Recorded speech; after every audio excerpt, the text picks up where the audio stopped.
Hi friends, in this session we can discuss investment function. The term investment refers to the addition to stock of real capital assets. That is, investment means expenditure made on the addition of capital goods such as machines, buildings, equipments, etc. Increase in the inventories of consumer goods also included in the investment. Inventories refers to finished products which are available for sale. Keynes associated investment with level of income. The relationship between investment and income is called investment function or propensity to investment according to Keynes. Thus, investment is the function of income. Mathematically, I is equal to the function of y. The two technical terms associated with the investment function are average propensity to investment API and marginal propensity to investment MPI. Average propensity to invest is the ratio between total investment to total income. That is, API is equal to I by Y. Marginal propensity to invest MPI is equal to delta I by delta Y. That is the ratio between change in investment to change in income.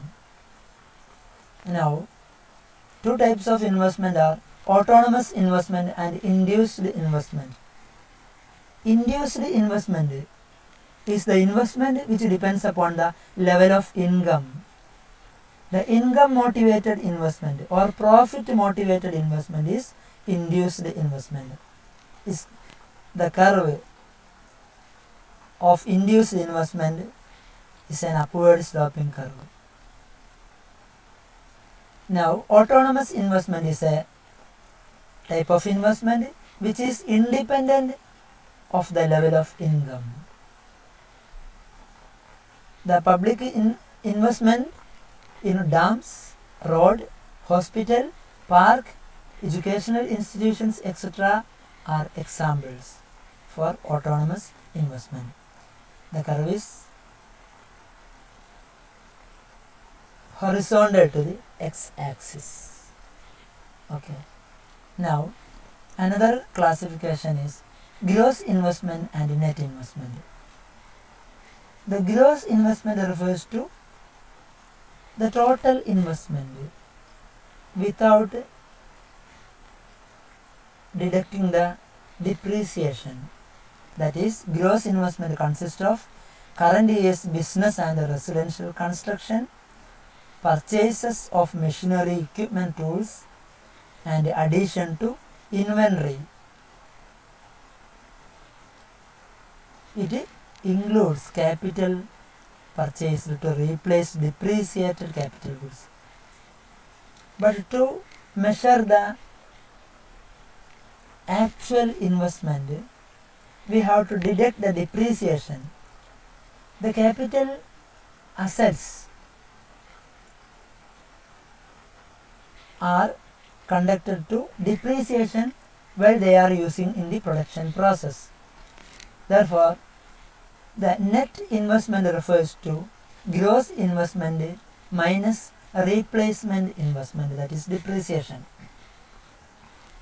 Replacement investment consists of capital purchased to replace the depreciated capital goods. Thus, net investment can be written as the sum of current year's business and residential construction, purchase of machinery, equipment and tools, addition to inventory minus replacement investment.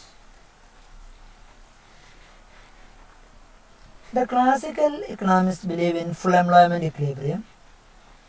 They believed that the flexible wage, price and interest rate maintains full employment equilibrium in the economy.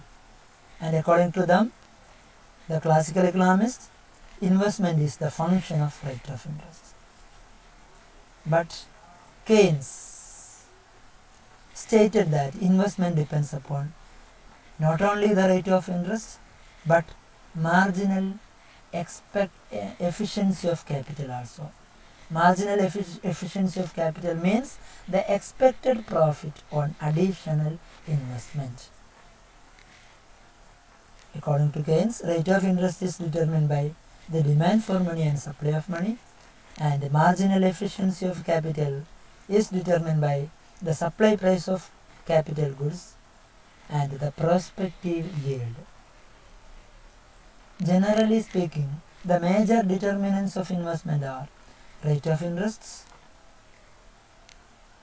business conditions, technology, cost of inputs, expectation of profit, tax structure, and population growth.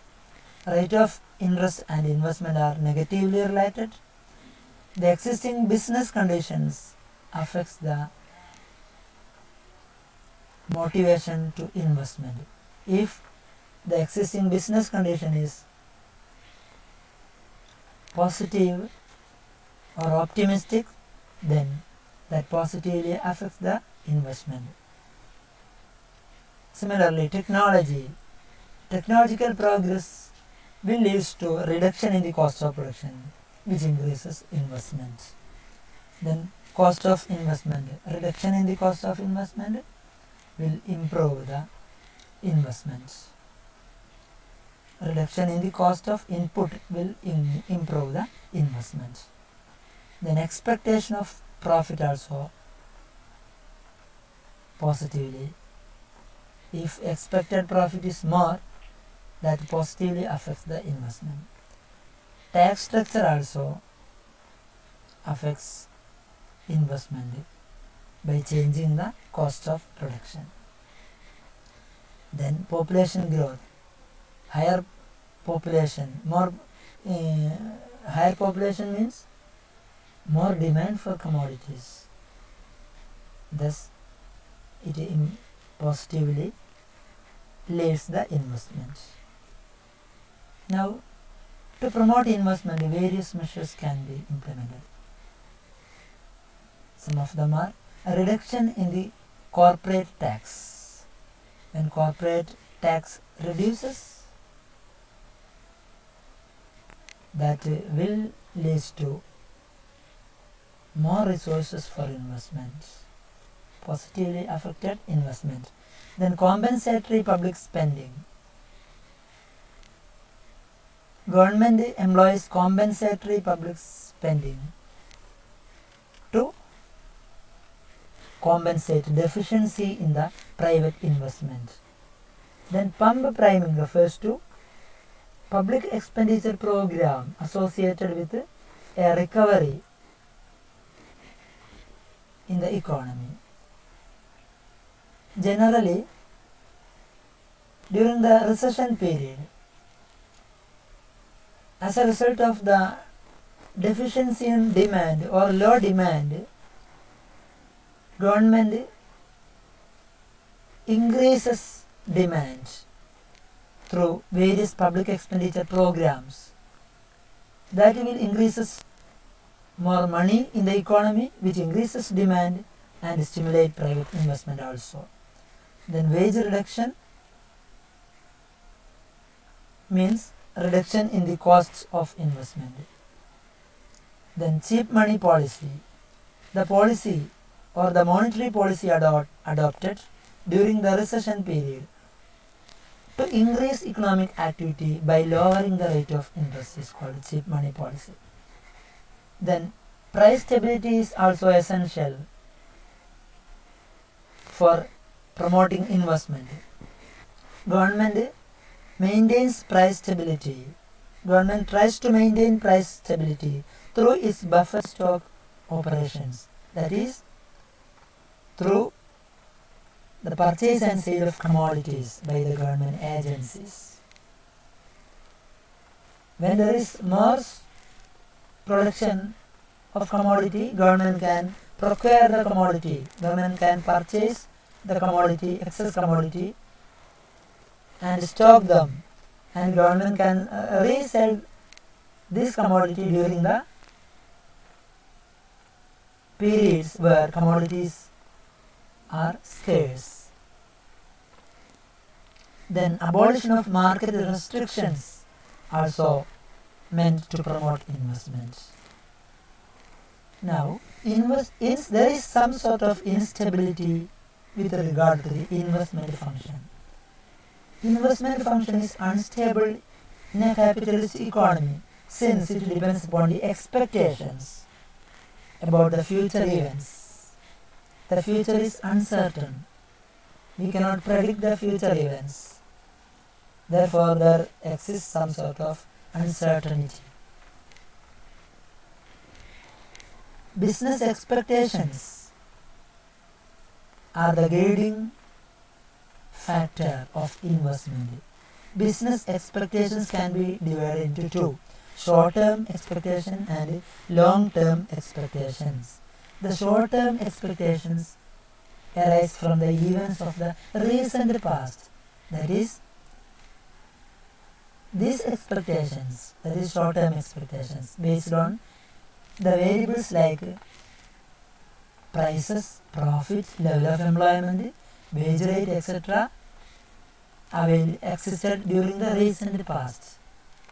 Marginal efficiency of capital or expected profit on additional capital based on short-term expectation is likely to be stable, and the volume of investment is less volatile with regard to short-term expectations. The long-term expectations arise from the factors like the outbreak of a war, combustion of labor, innovations, inventions, etc.